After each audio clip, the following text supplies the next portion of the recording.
Now, I was pleased to see that all of Australian cricket's Los Trios Diablos have now accepted the punishment meted out by Cricket Australia, and we can now get on with rubbing vitamin E cream into our scarred national psyche.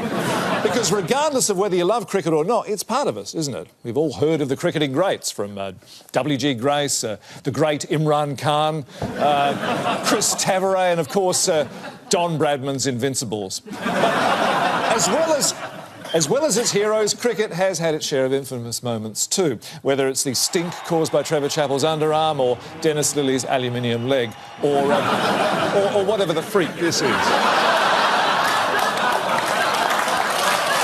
So he redeems himself. Oh, no, he doesn't. But how does former Prime Minister and cricket tragic John Howard feel about the cricket imbroglio? Joining me live on the phone from his home in Bennelong is Mr. Howard. Thank you, Mr. Howard. We've never actually had you on the show before. It's usually just me doing a bad impression. I know. It's a pleasure to be here, Shaun. I enjoy watching Mad as Hell on a Wednesday. Jeanette's not too keen on it. She goes off to the rubbers room to watch the wrestling. Oh, so you got a TV in the rubbers room? No, we haven't. Now,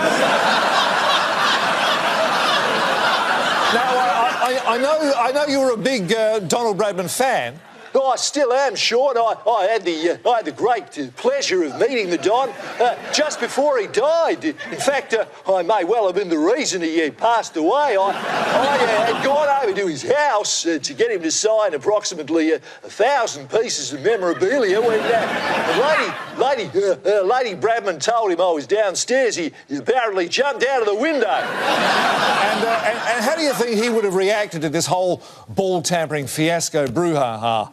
Well, knowing the Don as well as I did, which was pretty well considering we barely met, I think he'd have been spinning in his grave like a turbine. He'd have been burrowing his way out of the grave to rise again from the earth and wreak vengeance on all those who had sullied the good name of Australia's greatest sport. He would have haunted them, do you think? He would not rest until they had paid for their sins in blood. Mr. Howard, would he have done this as a skeleton or as a ghost, do you think? Oh, it's hard to be certain about these sorts of things, Shaun. His body was previously interred in Centennial Park Cemetery in Adelaide, so I think not having a corporeal presence would enable him to travel interstate with greater ease. What do you mean, was interred? Well, I'm a big fan of the Don that I am. I arranged to have his body dug up and transported to a crypt I'd built in my basement where I sometimes, when Jeanette's at book club or spin class or what have you, I will visit him in the dead of night and dance about with his bones.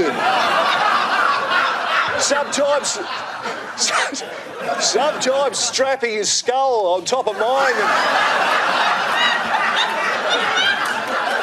and driving through the neighbourhood singing "Our Don Bradman" at the top of my lungs while egging various public monuments.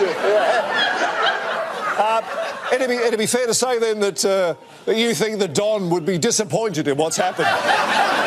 Why not? Inconsolably, of course, Shaun. Now, you've got to keep a sense of proportion about these things. After all, it's only a game.